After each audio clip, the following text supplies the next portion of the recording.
beating wives and wife beating husbands, beating children, and even violence outside of the direct or the nuclear family, all these things warrant discipline. We also have things like fraud or willful misrepresentation in business. So, our members should be straight, we should be honest. Disorderly conduct, which brings reproach upon the church. So let's say, for example, as the pastor was a member, people see me jumping carnival or juve or in parties or places that I should not be. That could refer to disorderly conduct, which brings reproach upon the church. Or I make an uproar in my community, I'm cussing bad, or I'm fighting, I'm making an uproar. So things that bring reproach upon the church, these are all things that warrant, and at times, if necessary, would require some form of church discipline. Now, I know we have spoken about a lot so far, and at this time we want to pause a little for an item of special music. And so far we heard a lot, some of the reasons for discipline, why we do discipline, and very soon we want to have a bit more engagement again. I'm just sharing, I'm just teaching, and by being aware of church discipline and the process and the system behind it, you are better able to make a better contribution as a member in your church. But at this time, we just want to pause a bit as we enjoy an item of special music, and we will be back shortly.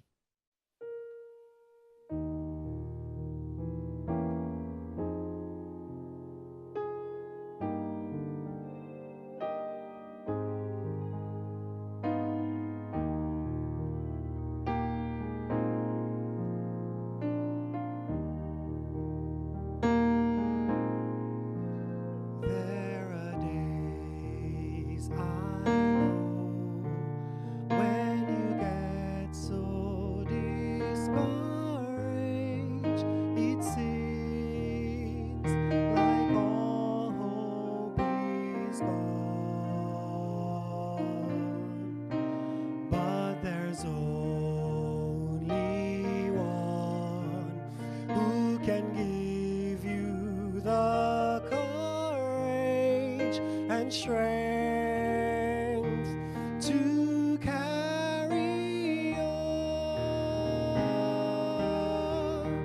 never give up. Jesus is coming. It's the darkest just before dawn. Never give up. Jesus is coming. Never give up.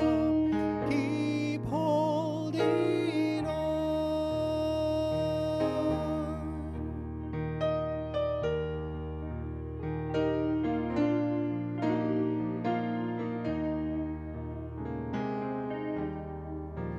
This old world I know cannot last any longer, and see it soon pass away. But my faith in God simply still grow stronger, for Jesus is coming someday.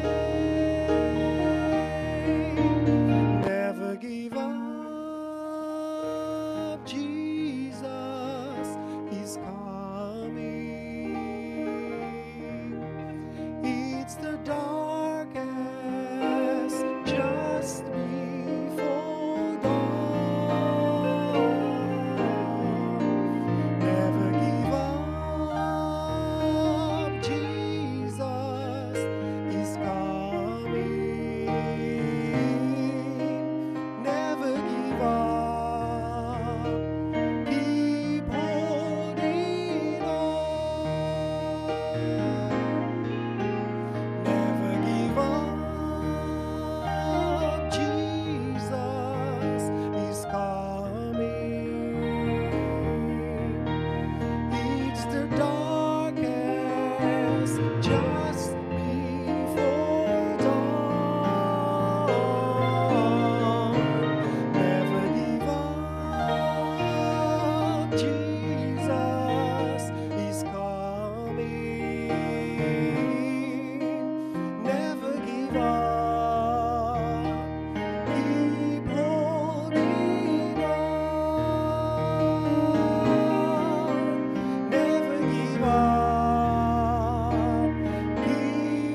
Thank you very much, Brother Johnny Noel, for reminding us that we should never give up. You know, Jesus is coming soon. We welcome you back to this afternoon's AY program. We are still functioning under the theme, the firm hand of God. Just a few moments ago, we had a bit of disconnection, but we are back. Tell your friends the program, although we had a little lapse there in connectivity, but we are right back in action. And we are looking now, we are well on our way into our presentation on church discipline. And just after the little lapse there, we want to ensure that we didn't miss anything. So we just want to do a little refresher as we move forward. The church discipline, the firm hand of God. So we were just at that place when we were looking at some of the reasons for church discipline. And we said denial of the faith, when members, of course, apostatize and no longer want to be associated with the church or Christ or, you know, the biblical beliefs. And of course, that would be no longer want to be associated with the church or Christ. We also saw that when we violate biblical beliefs, and of course, that would be no longer want to be associated with the church or Christ. We also saw that when we violate biblical beliefs, willful and no longer want to be associated with the church or Christ. We also saw that when we violate biblical beliefs, willful and no longer want to be associated with the church or Christ. We also saw that when we violate biblical beliefs, willful and no longer want to be associated with the church or Christ. We also saw that when we violate biblical beliefs, production we also saw that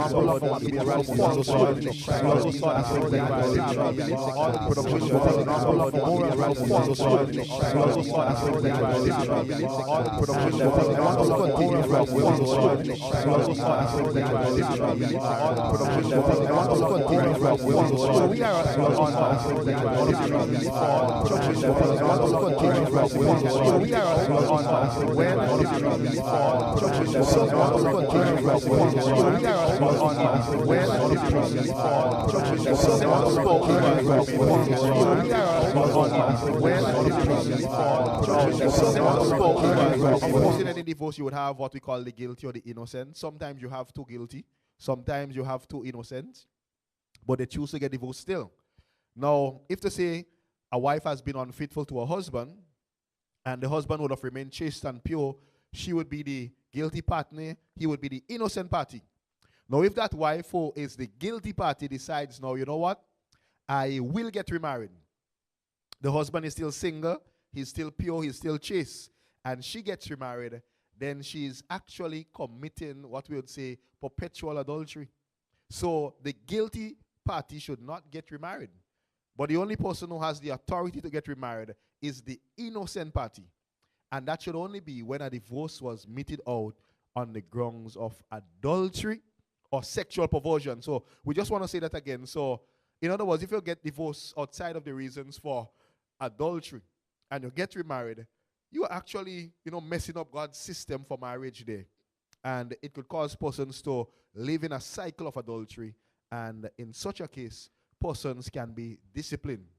My encouragement this afternoon, simply this.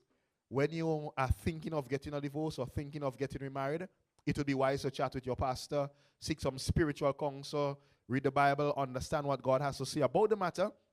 And as you move forward, you will be properly guided. Now, other reasons why church discipline may be necessary: physical violence, fraud or willful misrepresentation in business, may be necessary. Disorderly physical violence, reproach upon the church, fraud or willful bad misrepresentation in business, disorderly violence, obnoxious behavior, fraud or willful bad misrepresentation in business, disorderly violence, obnoxious behavior, fraud or willful bad misrepresentation in business.